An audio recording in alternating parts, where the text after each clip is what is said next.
Bonjour à tous, c'est Romain Dobry de la salle des marchés de Bourse Direct pour la semaine boursière en 2 minutes.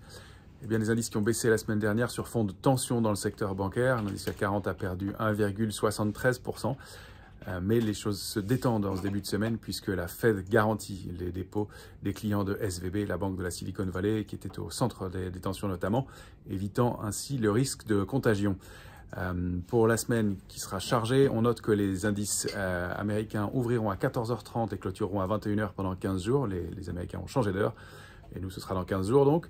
Et puis, du côté macroéconomique, on a beaucoup de rendez-vous importants. Justement, ces éléments eh bien, vont avoir des incidences sur la politique monétaire de la Fed, peut-être.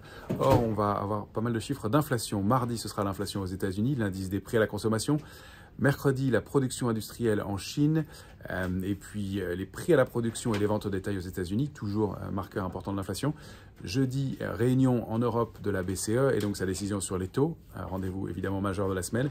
Et puis vendredi, on aura l'indice des prix à la consommation en Europe, donc les chiffres d'inflation européens. Et pour clôturer cette semaine, l'échéance des marchés dérivés, l'échéance trimestrielle du mois de mars, qui est une échéance majeure donc, qui devrait évidemment renforcer la volatilité dans ce contexte un peu tendu.